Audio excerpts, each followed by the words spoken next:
Restez connectés pour écouter cette prédication du pasteur Daniel Vindigny. Ce programme vous est proposé grâce au soutien des partenaires du ministère Salut pour le Monde et des abonnés de la chaîne YouTube du pasteur Daniel Vindigny. La prophétie est absolument nécessaire pour l'Église. Pourquoi?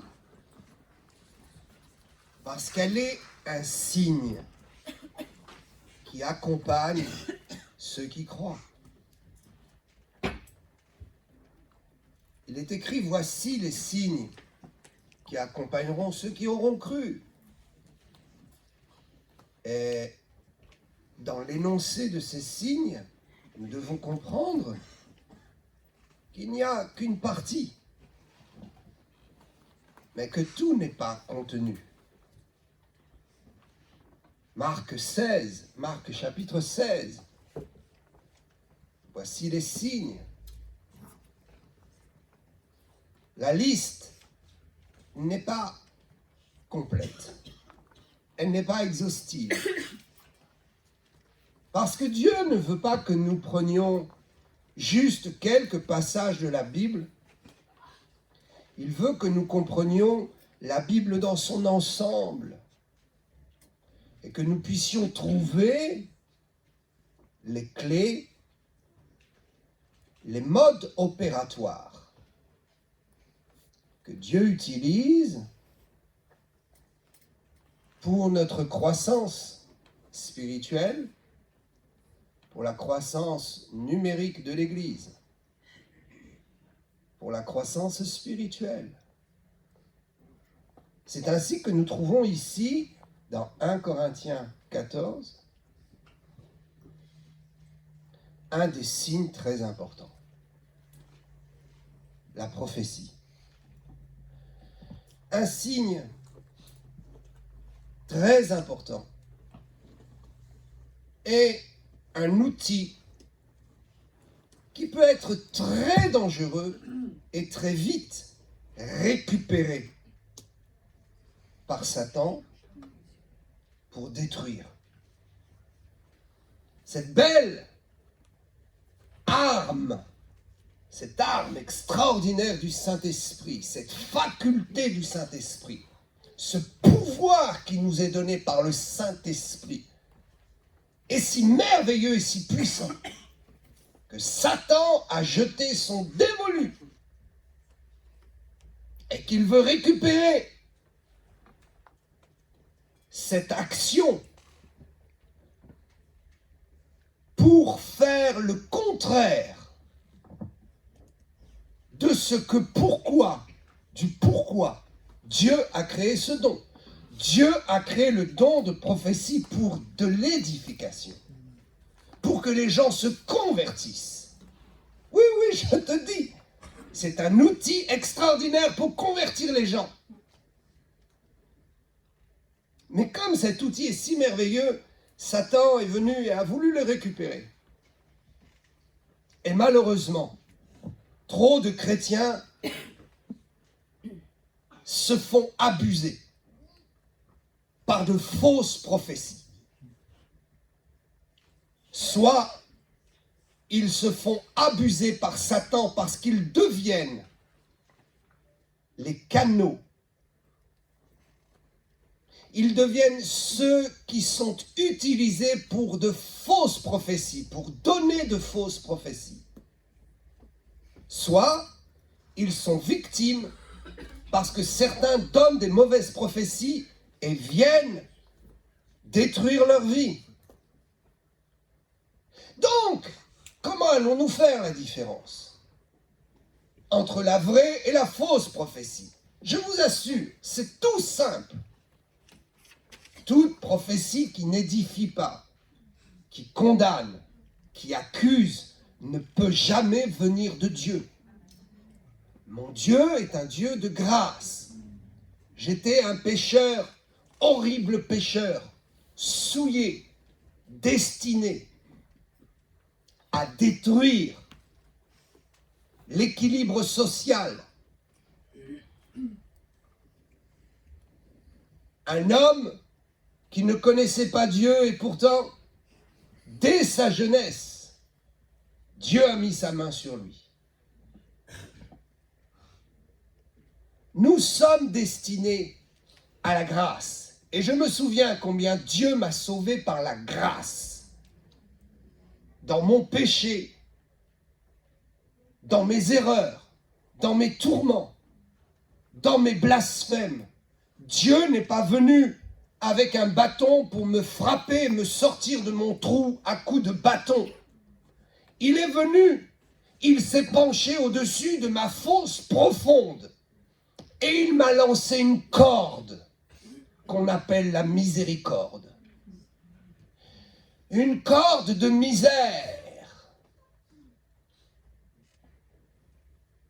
et remplie de grâce. Une corde qui a compris ma misère, qui est venue jusqu'au fond de ma misère et m'a récupéré avec douceur. La miséricorde de Dieu ne frappe pas l'humain. La grâce de Dieu attire l'humain dans l'amour, afin que nous nous repentions. La repentance ne vient pas à coups de fouet et de bâton. La repentance vient parce que Dieu touche une conscience et un cœur. Parce que Dieu a combattu les forces du mal par l'amour. C'est pourquoi j'ai été sauvé. Dieu a combattu la puissance des forces du mal par l'amour du Fils unique crucifié, mort dans des souffrances abominables pour porter notre faute, afin que le crucifié soit frappé et non plus l'homme. La fausse prophétie vient, condamne, juge. Elle est empreinte d'un parfum de légalisme qui condamne et qui dira toujours que tu n'en fais pas assez. Dieu est amour. Ne laissez personne détruire votre vie par des prophéties qui condamnent. Dieu vous aime et il cherchera toujours à vous relever. Dieu ne cherchera pas comment vous êtes tombé. Il cherchera plutôt le moyen de comment vous relever en douceur. Parce que lorsque j'étais tombé dans cette fosse profonde de la méchanceté, j'avais 16 ans, je respirais déjà le goût du meurtre. J'étais tombé dans cette fosse et j'étais rempli de coups, de blessures. Mon âme était tellement blessée qu'on ne pouvait pas la toucher. Comme un corps meurtri. Vous ne pouvez pas le toucher, vous ne savez pas comment vous allez l'attraper. Des contusions, des blessures, des déchirures dans la chair de partout. Regardez ceux qui sont des grands brûlés, on ne sait plus comment les attraper. Vous les touchez à peine, ils hurlent tellement ils ont souffert. Dieu vient avec amour pour prendre l'âme meurtrie et essayer de la sortir, de la dégager de sa fosse dans des liens de douceur et d'amour. Je ne crois pas que Dieu soit un Dieu vengeur et méchant, parce que le Dieu qui m'a sauvé est un Dieu qui m'a tout pardonné et qui est venu me chercher avec grâce et amour. Et si un jour Dieu révèle son caractère de juge, si un jour Dieu se révèle comme le Dieu vengeur, ce ne sera en tout cas pas contre moi. S'il le fait, ce sera contre les nations qui ont refusé son nom et contre tout homme et toute femme qui aura résisté à la grâce. Mais pour ceux qui ont accepté la grâce, Dieu a rangé son fouet et son bâton. Je vous l'assure. Ne vous laissez pas détruire par des prophéties qui vous condamnent. Jamais. car cela ne peut pas venir de Dieu. Le texte commence par rechercher la charité, rechercher l'amour. Si vous n'avez pas l'amour et que vous voulez que Dieu vous donne un don de prophétie, vous ferez naufrage. Le don de prophétie ne peut fonctionner que s'il évolue dans un cœur qui a connu l'amour de Dieu et qui ne se laissera pas piéger par les tentations de devenir juge pour Dieu sur terre au nom de la prophétie. Car c'est ce que Satan veut. Il veut nous tenter. Il veut faire de nous des justiciers. Oh, comme j'ai grand-peine de ceux qui se lèvent et qui au nom du Seigneur disent « Dieu m'a envoyé pour ratifier l'erreur, purifier son air, purifier son camp, purifier l'Église. » Mes amis, ne nous prenons pas pour le Saint-Esprit. C'est lui qui purifie et qui amène dans le sang purificateur de Jésus-Christ. Combien d'hérésies se lever et croire que nous sommes juges pour Dieu, en condamnant tel ministère, en condamnant un tel, et en disant ma mission, c'est de le faire taire. Ça, c'est diabolique. Cherchez l'amour. Aspirez ensuite aux dons spirituels. Qu'allez-vous faire des dons spirituels et particulièrement du don de prophétie si vous n'aimez pas Dieu de tout votre cœur, si vous n'avez pas compris que Dieu est amour pour ses enfants, pour sa création, et que l'heure n'a pas encore sonné de son courroux pour juger les nations?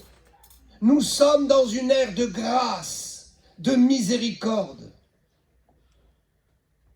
Si nous savions pourquoi les gens en sont là, si nous pouvions comprendre pourquoi ils en sont arrivés là, si nous avions un peu de compassion pour nous dire si moi j'avais été à sa place, peut-être j'en serais encore plus bas que lui ou elle.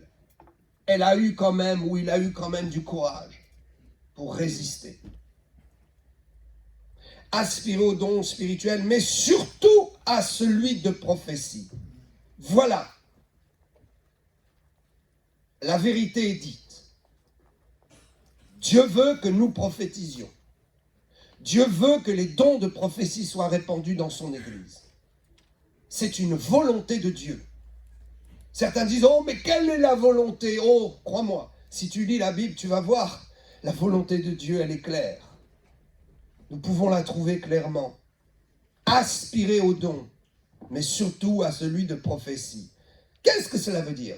Ça veut dire que si nous remontons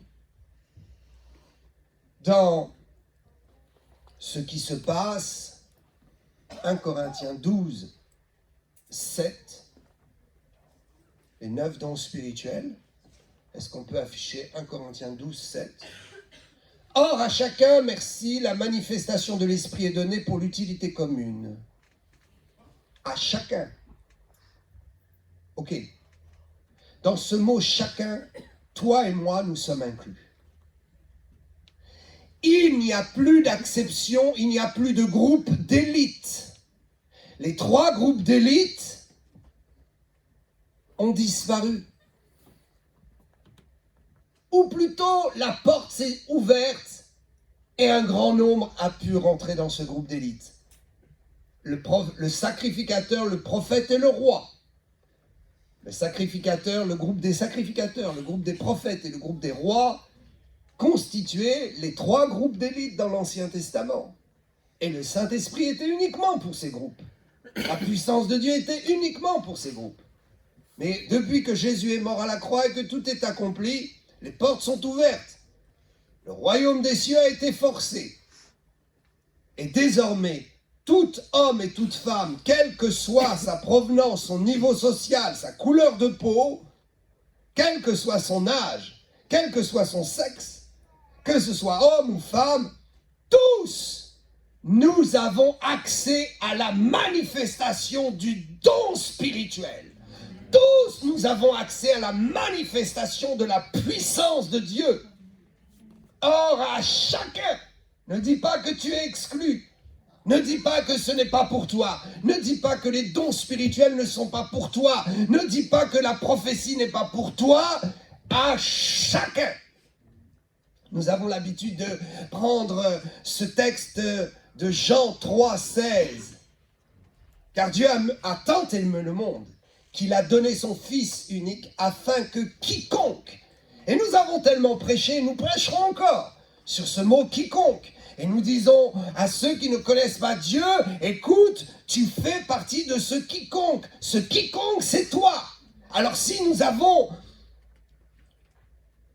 une belle éloquence et une bonne connaissance biblique pour dire au païen qui n'est pas repentant, quiconque c'est toi, nous devons passer maintenant au stade supérieur et dire aux chrétiens, chacun c'est toi.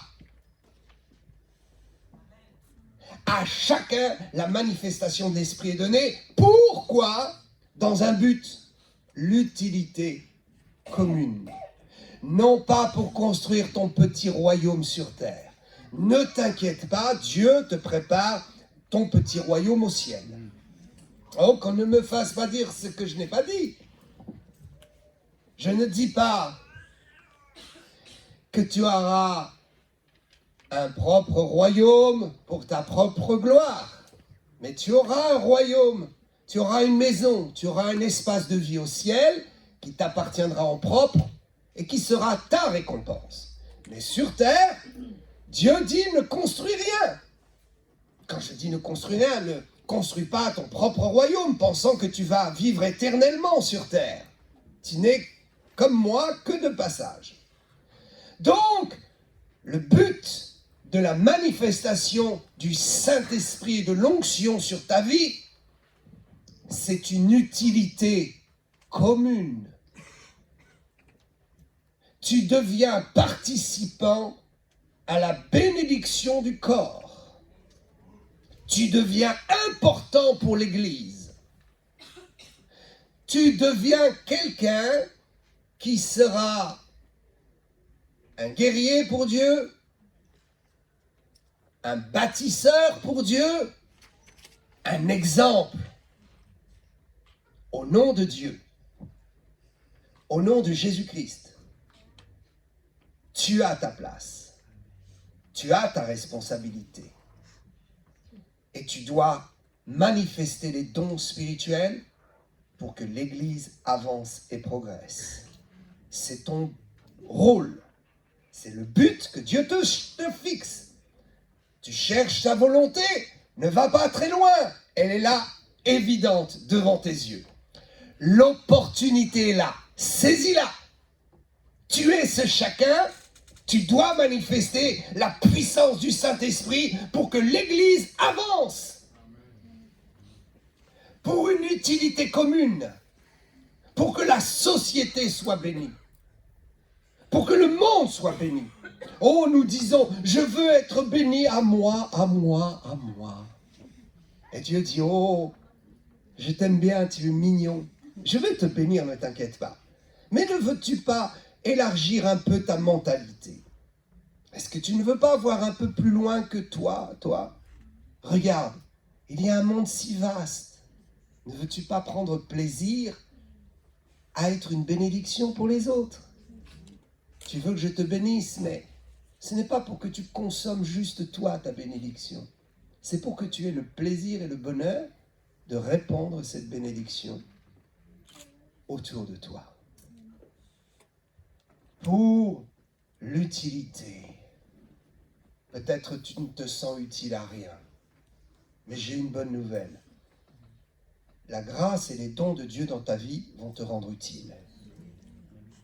Arrête de dire je ne suis pas utile. Parce que la puissance du Saint-Esprit te rend utile. La puissance de l'onction fait de toi quelqu'un. Il fait de toi quelqu'un d'important. qui a sa place dans ce monde, qui a sa place dans la société, et surtout, qui a sa place dans ce grand gouvernement qui ne sera jamais renversé, qui sera éternel, le gouvernement de Dieu, l'Église de Jésus-Christ, le royaume des cieux.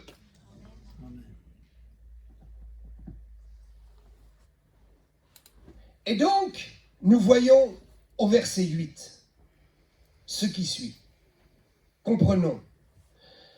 En effet, un lin est donné par l'Esprit. Et vous verrez que sur ces 9 dons spirituels, c'est toujours par l'Esprit.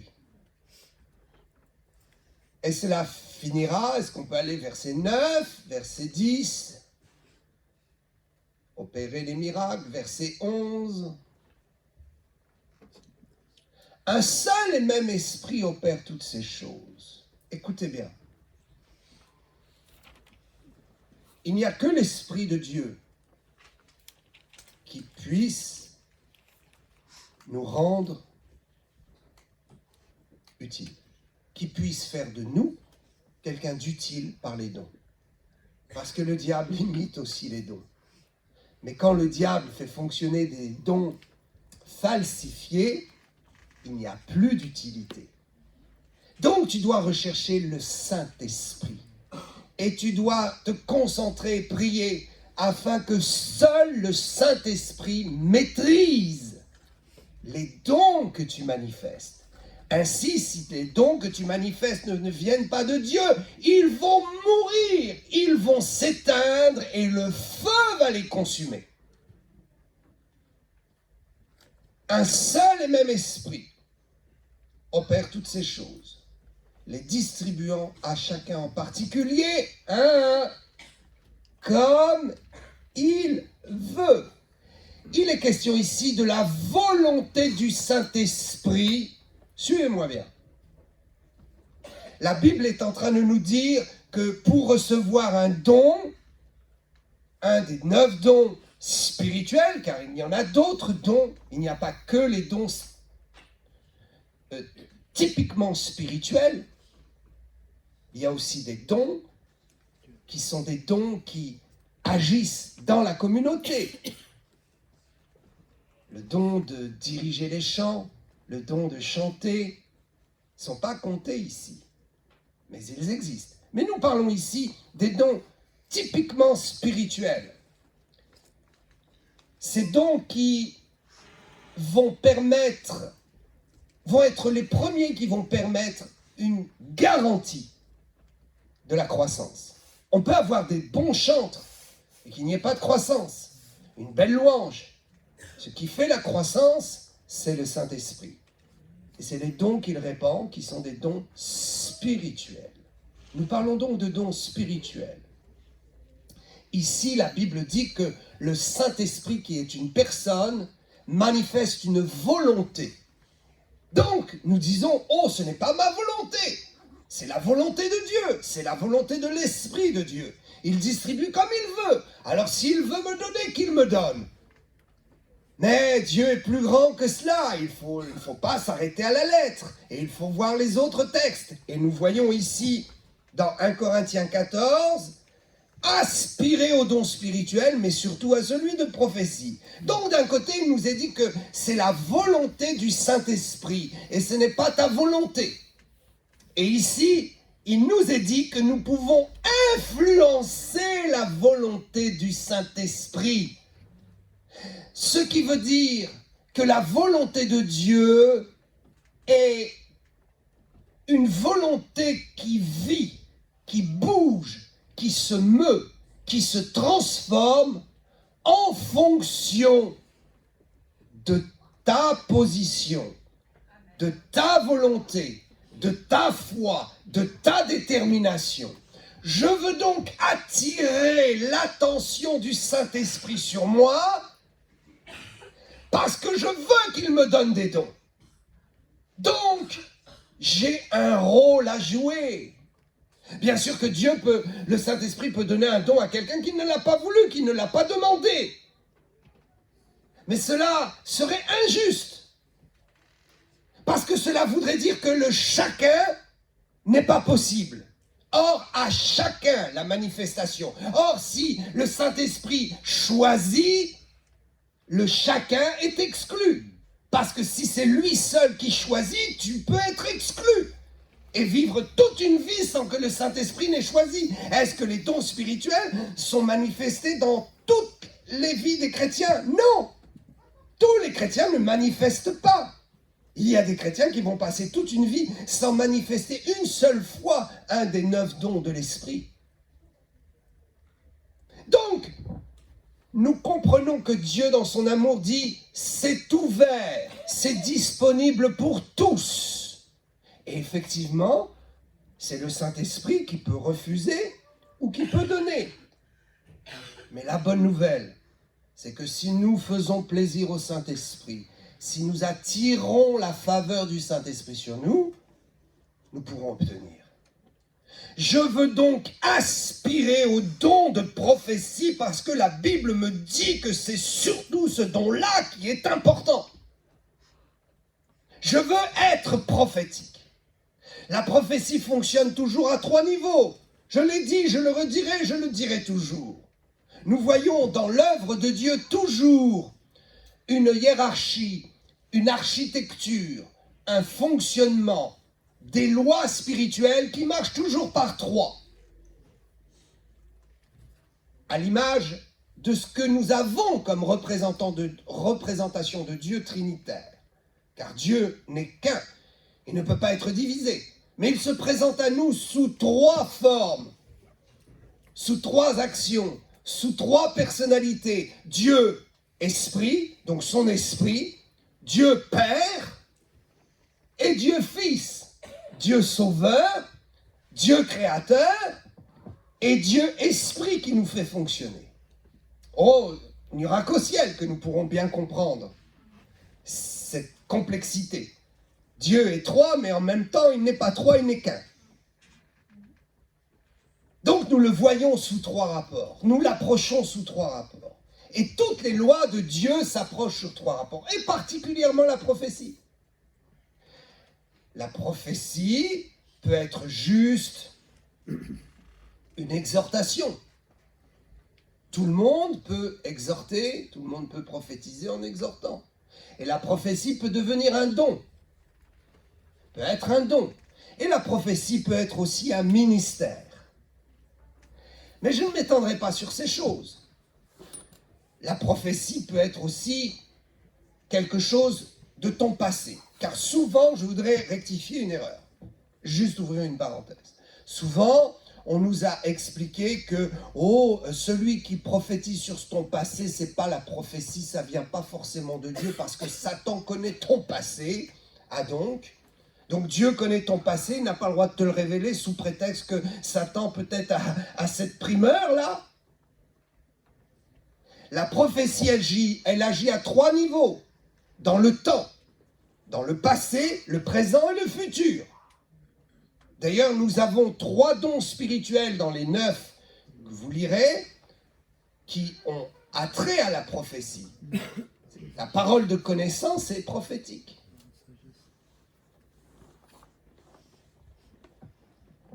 Donc, Dieu peut parler de ton passé.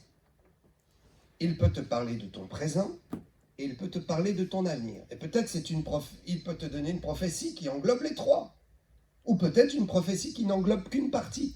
Vous savez qu'il y a des gens qui sont liés dans leur vie à cause de quelque chose qui s'est passé dans leur passé et ils ignorent même cela. Ils ignorent qu'il s'est passé ça. La prophétie peut aller dans ton passé et te dire « il s'est passé telle chose ». Ton papa n'est pas le papa que tu crois. Et Dieu peut même donner le nom et révéler. Il s'est passé ça dans ta vie quand tu étais enfant et tu ne t'en souviens plus. Mais à cause de cela, tu as contracté un lien spirituel ou tu as créé une problématique dans ton âme qu'il faut réparer aujourd'hui. Dieu peut te parler de ton passé et te dire des choses de ton passé que tu ignores, juste pour réparer ton présent et ton avenir. Donc, la prophétie est très importante. La prophétie, elle va réparer, elle va édifier, elle va construire. aspirez surtout au don de prophétie. Comment je peux aspirer à la prophétie? Eh bien, tout simplement en faisant très attention de ne pas attrister le Saint-Esprit.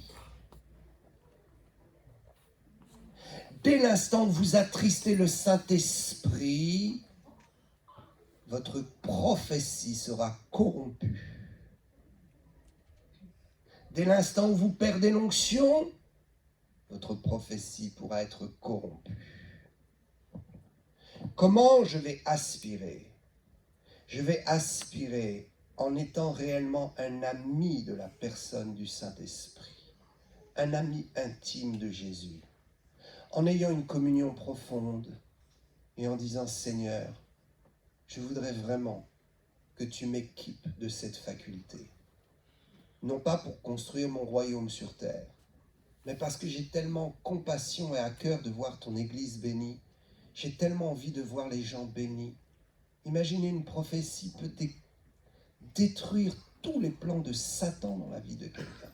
Une prophétie peut convertir, une prophétie peut changer la destinée de quelqu'un.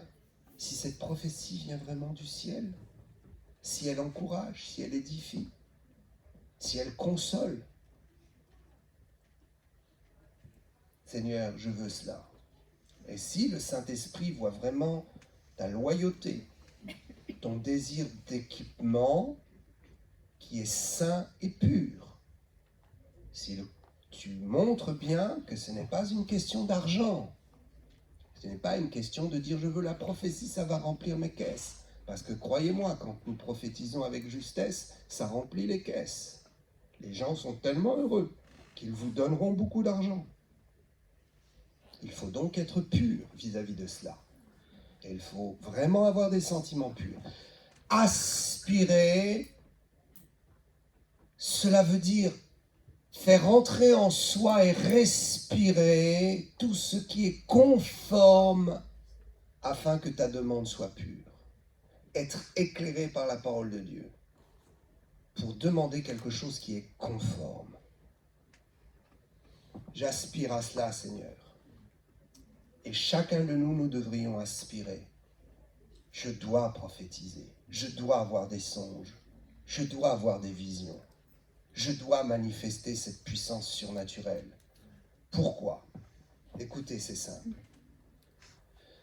Parce que la prophétie agit dans deux domaines très très importants.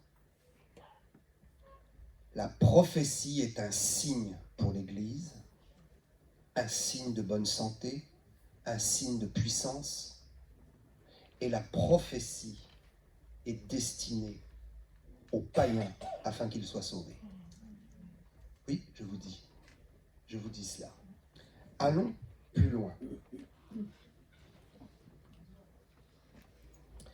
Verset 4. Celui qui parle en langue s'édifie lui-même. Celui qui prophétise édifie l'Église. Qu'est-ce que cela veut dire? Ça veut dire qu'il édifier, c'est bâtir, n'est-ce pas? Édifier, c'est rendre le bâtiment ou l'édifice plus solide, plus puissant. Édifier l'édifice, c'est rajouter peut-être des pièces supplémentaires ou des étages supplémentaires. La prophétie va faire grandir l'Église. Elle va édifier l'Église. Elle est donc utile, comme nous l'avons lu, pour la communauté. Parce que lorsque la prophétie est donnée, comme je le disais, elle est un signe manifeste de la présence de Dieu. Allons plus loin. Allons vers le verset 22, je crois.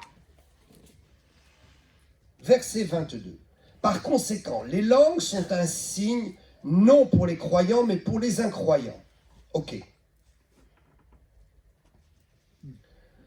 Quand un incroyant vient,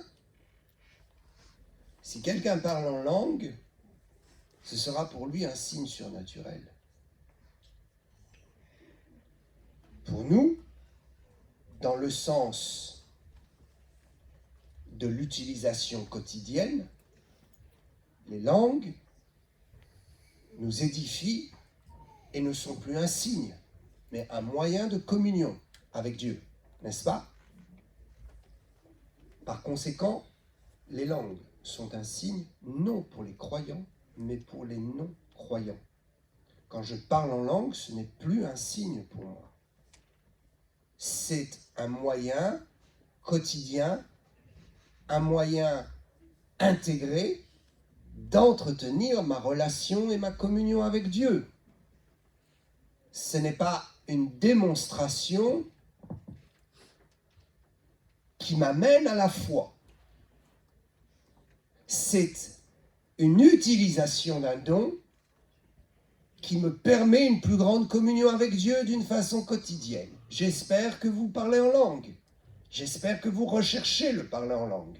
J'espère aussi que vous recherchez le parler en langue qui sera suivi d'une interprétation prophétique qui sera audible. Ici, il est surtout parlé de ce caractère-là, dans ce verset. Il faut parler en langue, beaucoup parler en langue. Et plus vous allez parler en langue, et plus le Saint-Esprit vous saisira pour parler en langue dans le domaine prophétique. Et soit vous-même vous interpréterez, soit quelqu'un interprétera le parler en langue pour vous. Soit vous prophétiserez pour vous-même. Si nous suivons, ce texte est assez, non pas complexe, mais je vais dire complet. Et le fait qu'il soit très complet peut rendre les choses complexes parce qu'il faut prendre le temps d'expliquer. Ok ? Si je veux un bon dessert et un bon gâteau, si j'ai un petit gâteau, je le mangerai rapidement. Je dirais, c'est pas compliqué. Je l'ai mangé en 3 cuillères. Mais si j'ai un gros gâteau, alors il me faudra plus que 2-3 cuillères et ça deviendra compliqué de le manger en entier. Non pas que le gâteau sera plus complexe, c'est le même gâteau mais il est plus gros, donc il faut prendre son temps. C'est plus complet peut-être, voyez-vous? Donc la parole de Dieu n'est pas compliquée, elle est complète. Et dans le fait qu'elle soit complète, cela nous amène à réfléchir un peu plus, à prendre notre temps pour tout digérer et tout ingurgiter. Donc il n'y a pas de complexité. Mais il y a quelque chose de tellement profond, puissant, large, énorme que nous pourrions faire toute une série de prédications rien que sur ce verset 22.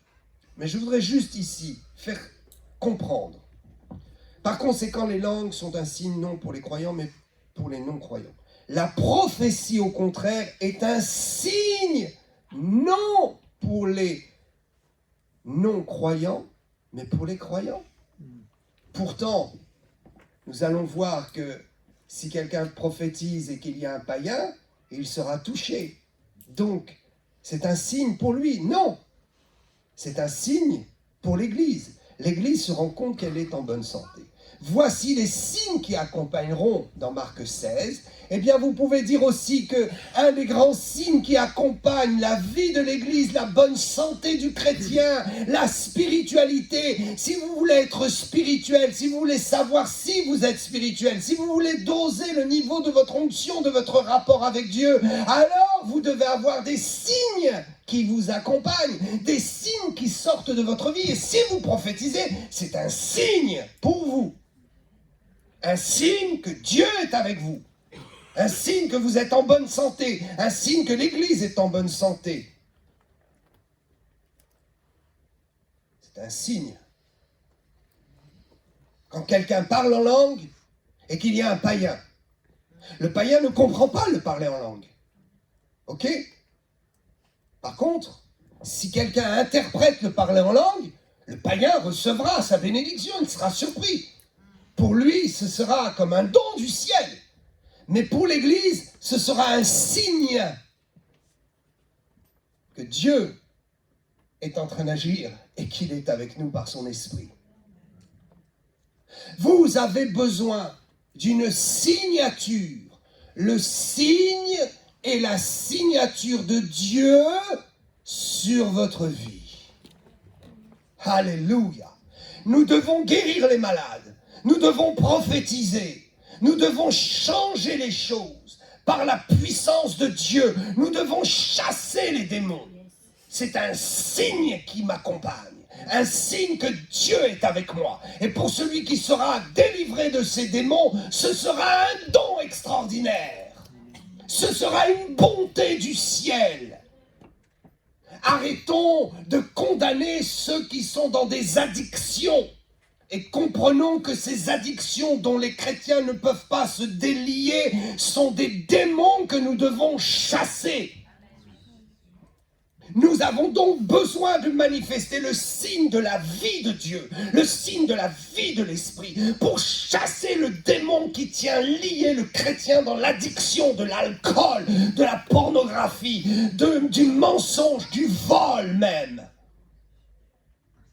Il y a des chrétiens qui sont addicts, vous savez, au vol. Ça devient facile de voler dans des supermarchés. Savez-vous que des chrétiens sont liés avec ça? Il faut qu'ils volent. Et on leur tape sur la tête. Et le pasteur leur dira, Dieu me dit, tu vas être frappé. Tu vas perdre ton salut si tu continues. Et le pauvre gars, il pleure et il dit, c'est plus fort que moi, une force me pousse. Il y a parfois, il faut atteindre la conscience et la volonté des gens. Mais d'autres fois, il faut comprendre que la volonté du chrétien ne suffit pas. Il faut un don spirituel.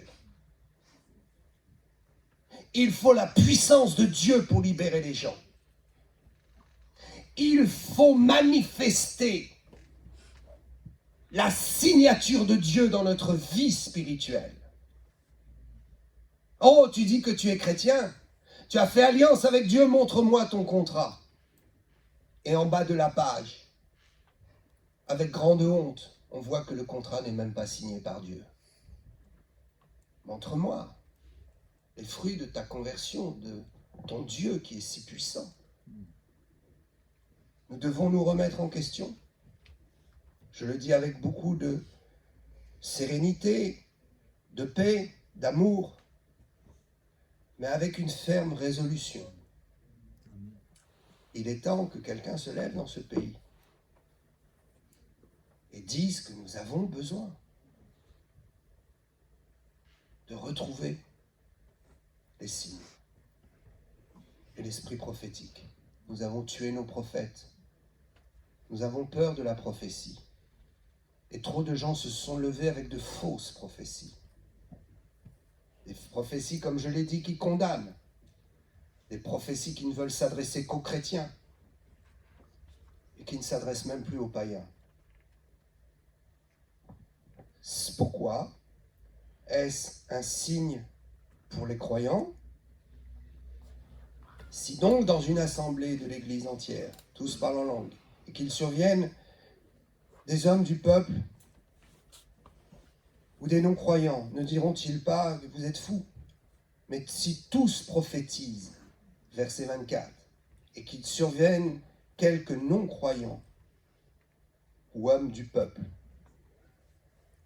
il est convaincu par tous et il est jugé par tous. Le secret de son cœur sont dévoilés de telle sorte que tombant sur sa face, écoutez bien, les secrets sont dévoilés à tel point que tombant sur sa face, il adore Dieu et publiera que Dieu est réellement au milieu de vous. C'est un signe. C'est un signe que nous manifestons. Le signe est pour nous. Le signe est la preuve que Dieu est avec nous. Et que faisons-nous avec ce signe? Nous le manifestons pour confondre le monde. La prophétie convertit les gens. La prophétie, comme la guérison, et plus que la guérison, convertit les gens. Je vais vous dire, si la guérison convertissait plus les gens que la prophétie, il aurait été écrit que nous devions aspirer surtout au don de guérison. Je dis ici un mystère. Nous avons besoin du don de guérison. Mais comprenons que le don de prophétie est très puissant pour faire tomber quelqu'un sur sa face et lui faire reconnaître que Dieu est Dieu, afin qu'il adore. Ici, nous comprenons. Il est jugé et les secrets de son cœur, verset 25, les secrets de son cœur sont dévoilés de telle sorte que, tombant sur sa face, il adorera Dieu. Comment peut-il adorer Dieu s'il ne se convertit pas? Il tombe sous la puissance de la révélation. Il est confondu.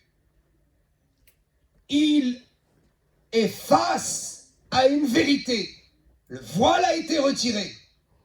Et à ce moment-là, le Saint-Esprit le convainc de péché, de justice et de jugement. Il adore Dieu. Et il publiera que Dieu est réellement ici. C'est ce que nous avons besoin.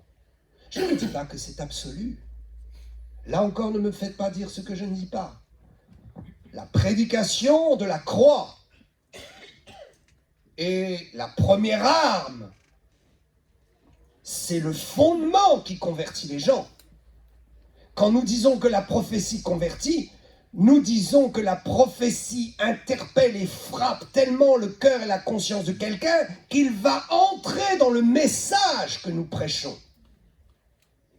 Parce que dans la prophétie, il n'y a pas forcément le message du salut, mais il peut aussi y avoir le message du salut. Quoi qu'il en soit, la prophétie est une arme redoutable pour renverser les raisonnements sataniques et éloigner les mensonges de Satan pour prouver que Dieu est Dieu, afin que celui qui est confondu puisse recevoir le message que nous avons prêché. Et le seul message, Jésus est mort pour tes péchés, il a versé son sang, la prédication de la croix et de l'évangile, c'est cela qui sauve. Mais nous avons besoin de moyens. On m'a toujours amusé avec ces histoires de dire oh, l'évangile est gratuit. Oui, il est écrit, vous avez reçu gratuitement, donnez gratuitement. Nous donnons la parole gratuitement et nous ne demandons aucun cachet pour notre onction.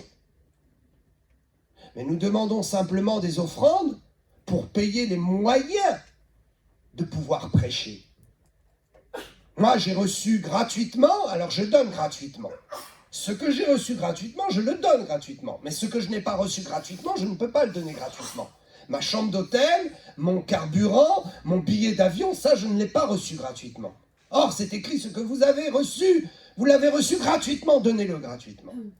Donc, c'est pour ça que nous demandons aux uns aux autres la générosité.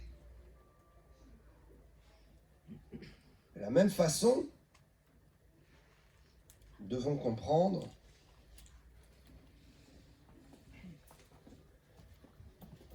que la prophétie est quelque chose que nous donnons gratuitement. C'est pourquoi je dis que nous ne devons pas construire notre propre royaume. Et si vous voulez aspirer à un don spirituel, soyez honnête et examinez bien votre objectif. Examinez votre motivation. Pourquoi je veux ce don? Pour que je brille? Pour qu'on me voie? Pour que je prouve quelque chose? Combien de prophètes ont fait naufrage? Parce qu'ils n'ont pas compris que le ministère prophétique n'est pas donné pour briller, n'est pas donné pour construire son royaume. Il est donné pour la croissance de l'Église, pour démontrer que Dieu loin des hommes et des femmes encore dans son Église. C'est un signe de vie. Et c'est pour amener les païens à la conversion. Parce qu'ils sont choqués par la puissance de Dieu. Une saine puissance. Donc, nous devons comprendre que l'examen de ma motivation pourra déterminer si mon aspiration peut être reçue. Le Saint-Esprit est là, il est penché, il t'écoute. Et il dit, que veux-tu? Dieu dit, que veux-tu? Et tu manifestes réellement quelque chose. Seigneur, je vais jeûner, je vais prier, je vais me consacrer. Je vais aspirer en ayant l'humilité d'aller auprès de ceux qui ont déjà le don. En ayant l'humilité d'apprendre de ceux qui ont déjà le don. En ayant l'humilité d'apprendre comment on utilise le don et on le fait fonctionner par ceux qui sont docteurs de la parole et par ceux qui sont apôtres. Aspirer, cela veut dire chercher tous les moyens pour réussir, pour que Dieu nous donne. Démontrez votre motivation, mais cherchez quelque chose de puissant pour que l'Église avance. Regardez la femme au puits de Jacob, la Samaritaine. Tout un village a été sauvé sur la base d'une prophétie. Jésus dira à ses disciples, oh, laissez-moi, j'ai une autre nourriture. Je dois faire l'œuvre de Dieu. Et cette femme vient et lui dira, tu as eu 5 maris, et même celui avec qui tu es, ce n'est pas ton mari. Cette femme fut bouleversée. Elle alla raconter au village, hey, il y a un homme qui m'a tout dit sur ma vie. Je suis bouleversé. Savez-vous ce qui se produit lorsque nous prophétisons par le Saint-Esprit?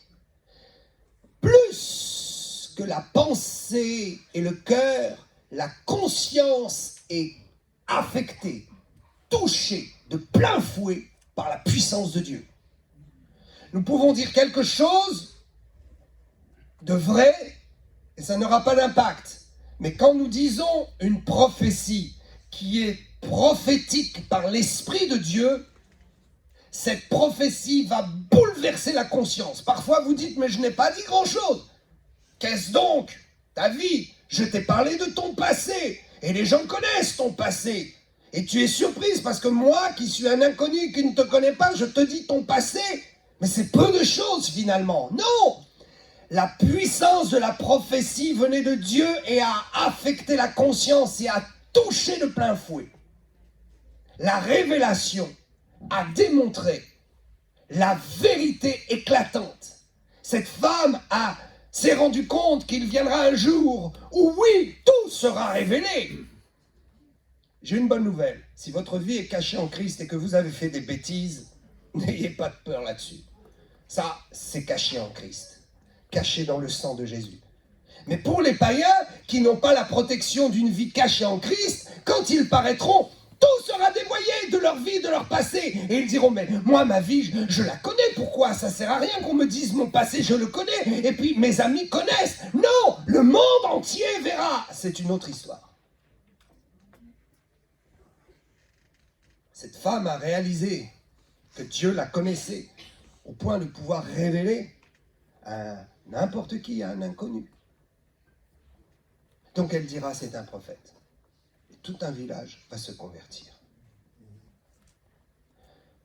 Je voudrais que nous comprenions que la prophétie est très bonne